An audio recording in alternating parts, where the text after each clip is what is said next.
In our last episode, we began the story of the Norman invasion of Ireland. The main points of the Norman invasion are familiar to many people, but the full story of the Norman conquest of Ireland is much more specific and far more interesting than just Strongbow came and conquered. We began the tale last week by laying down the factors that contributed towards King Dermot MacMurrough being deposed as the King of Leinster. We covered his appeal for help from the Normans and his recruitment of several groups of Norman mercenaries, which would include Strongbow. An interesting detail often not covered in primary school history books is that Dermot returned in 1167 and had to pledge allegiance to Rory O'Connor, the High King of Ireland. Then the first wave of Normans landed in 1169, and this first batch was led by Robert Fitzstephen and Maurice de Prendergast. Just to be clear, Strongbow is not part of the first wave of Normans. Dermot and his Norman allies captured Wexford and then waged war against the neighbouring kingdom of Ossory, but ultimately Dermot MacMurrough was defeated by a large army led by Rory O'Connor, who had cornered Dermot's small Norman force on the top of a hill near Ferns.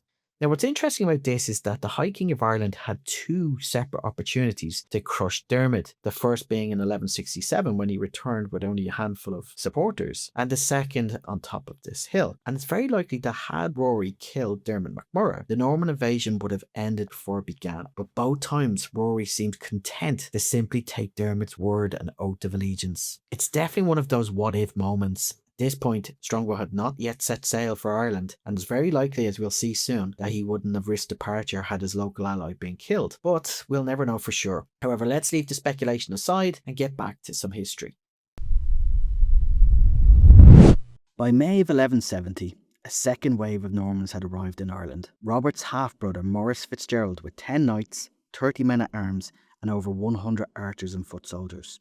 Just to be clear, Strongbow still hasn't arrived in Ireland at this point, but his right-hand man, Raymond Fitzgerald, better known as Raymond le Gros, or Raymond the Big or Raymond the Fat, landed in May 1170 with a small force of just 80 men. Le Gros landed a small fleet at Baginbun and immediately began digging a massive trench across the peninsula, turning a finger of land into a fortress, surrounded by water on three sides and a narrow pass in front. The local Gaelic lords and Hiberno-Norse of Waterford saw the threat. They gathered a large force, with some sources even saying as many as 3,000 men, and they marched on Baginbun, determined to push the Normans into the sea. Raymond had rounded up a large herd of wild cattle from surrounding fields, keeping them penned in within his makeshift fort. Norman archers would have harassed the Gaelic forces as they made their way towards the Norman positions. As they approached, the gates opened, and a herd of cattle thundered into the tightly packed Irish ranks. Their formation shattered, and the small Norman cavalry force took full advantage of the confusion and made a mass charge into the tightly packed Irish ranks. The professional armour of the knights and the stampede turned the battle into a rout. The victory was absolute,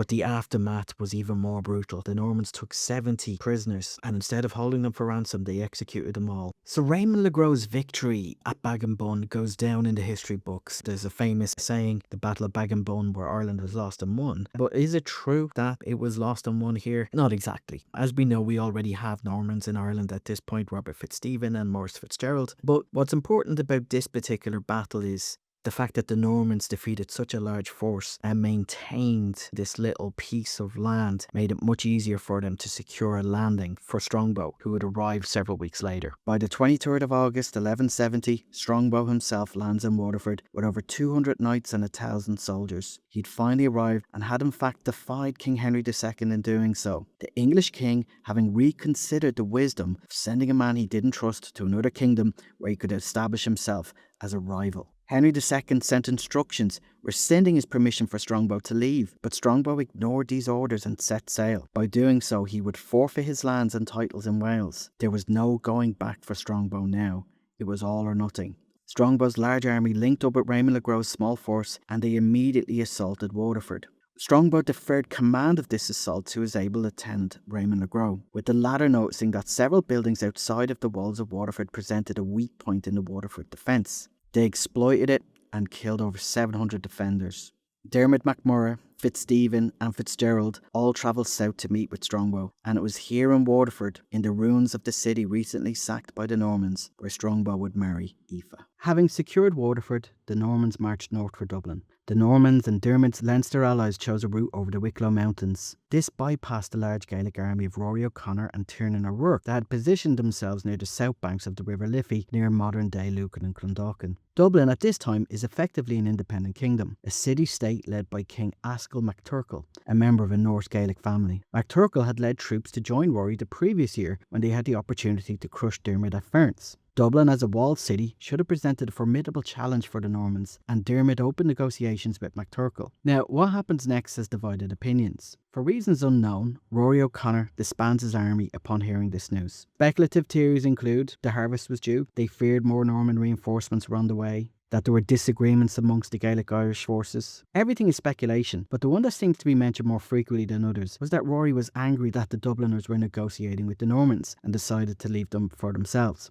We will never know for sure, and while the outcome of a battle at this point is uncertain, it is perhaps another missed opportunity for the Gaels. Either way, the Dubliners were now alone, and Dermot was confident that he could find a peaceful settlement with MacTurkle. However, peace was not in the minds of the Normans, and this is the obvious and historical point where the Normans stopped following Dermot. On the 21st of September 1170, Milo de Cogan and Raymond le Gros, ignoring the peace talks that were ongoing, decided to attack. They wanted loot, and upon seeing an unguarded section of the walls, they launched a surprise assault and entered Dublin. MacTurkle and many of his allies were able to flee the city by river, but the Normans had now conquered Dublin. Interestingly, de Cogan handed the city over to Strongbow and not Dermot. It was clear that Strongbow was now the man in charge. So we'll leave this episode here for today, with Strongbow having taken Waterford and Dublin, but in the process has defied King Henry II and essentially committed treason. We also have another possible missed opportunity to defeat the Normans from Rory O'Connor, who refused to take the field against the Normans and let his army disband. However, there's still plenty more twists and turns in this story, and we'll continue on with our story of the Norman conquest in our next lesson. Thanks for listening.